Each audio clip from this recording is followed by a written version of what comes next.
Trump is launching a crypto strategic reserve. The market's just pumping like crazy. He called it the crypto strategic reserve. We are not going into a Bitcoin only world here. This is not a Bitcoin only world. This is a crypto world.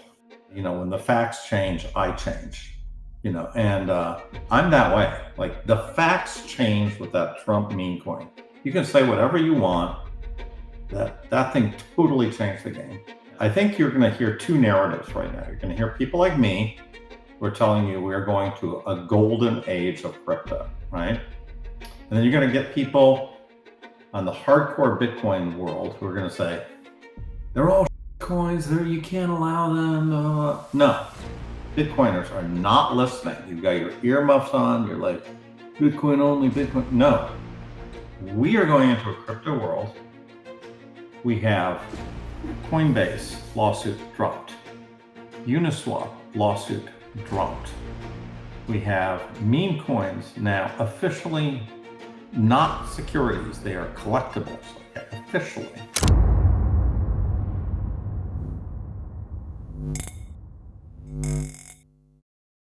Today we have Fred Krueger giving us an update on Bitcoin, the crypto market, and what we can expect in the first quarter of 2025. The much-anticipated Bitcoin reserve is expected to bring trillions into the crypto market, and after Trump's recent announcement, which Krueger said marked the beginning of an absolute surge in price, as we've seen multiple all-time highs for Bitcoin.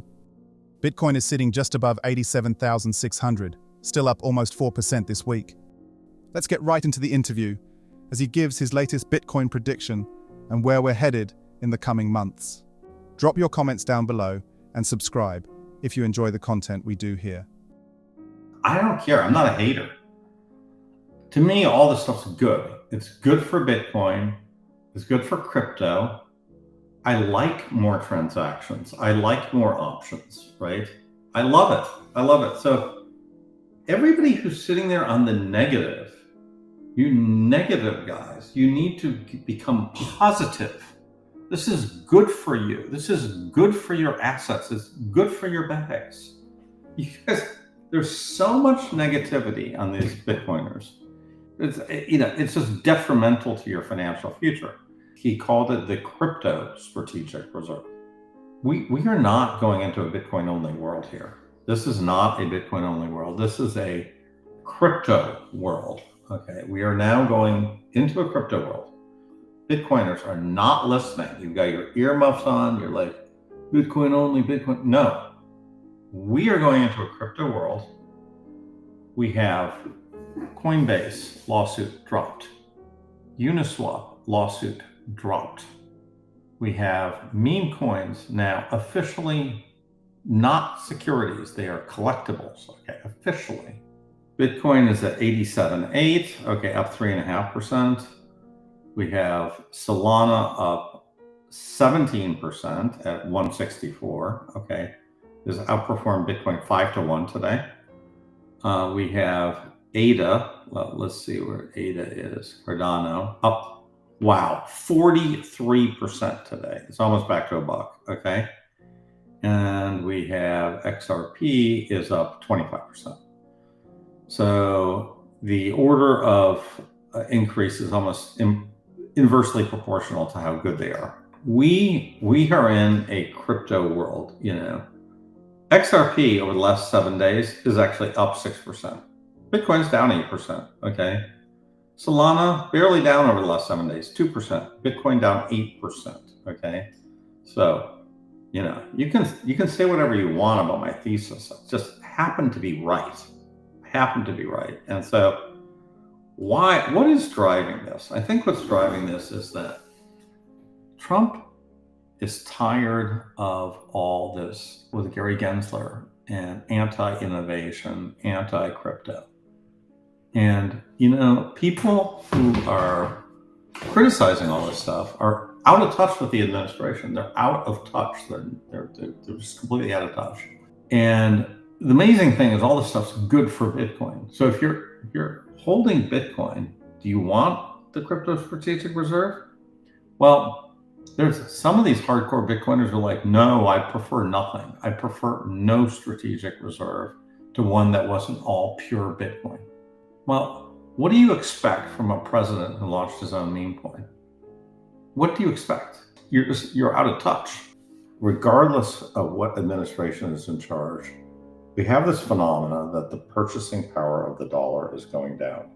You are not making up for inflation. Your value of your dollars is going down. There's a couple 100 billion of them that are in Bitcoin.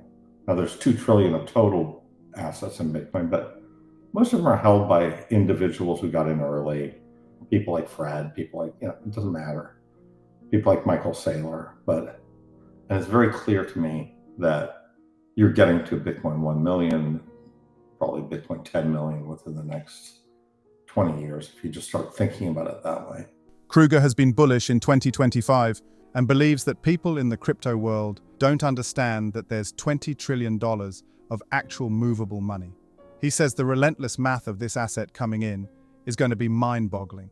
And once you give 100 million Americans with brokerage accounts access to buy Bitcoin, that's really when the game starts. He stands firm that Bitcoin is going to be the primary beneficiary of the next price explosion, which ETFs will play a major part in. RSI, slow stochastics, liquidity cycle, how the market's doing today, Trump, Eric Trump, strategic, none of this matters. What matters is holding on for the long term. I love all this stuff about Bitcoin, right? And I love, as you dive deep into it, you find all these other reasons. The fact that it can't be stopped, that it's really unstoppable, really. It's completely decentralized. There's all these fundamental reasons, but I think it's going to be this fantastic investment. Not only that it's going to be better for the world, and it can't be, it can't be corrupted.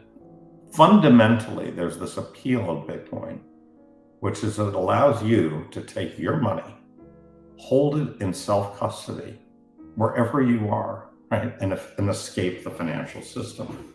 So, in America, a lot of people are like, I don't need to escape the financial system. I like the financial system. But if you're in Nigeria, you may not love the financial system. If you're in India, you may not love the financial system. So there's these fundamental reasons why Bitcoin is great. These fundamental reasons. But if it's not working, I would say, okay, these might be great, but it is working. Right? And go back to, why is it working? Well, it's working because the power law tells me that it's been working statistically now for 16 years. Now, I happen to have been buying it and unfortunately selling it as well in the very early days. But I bought my first Bitcoin in 2013, right? I also sold my first Bitcoin in 2013. But yeah, look, it is an amazing thing. Bitcoin is something, it's just amazing that if you look back at it, nobody could expect what we're seeing today. Nobody, So,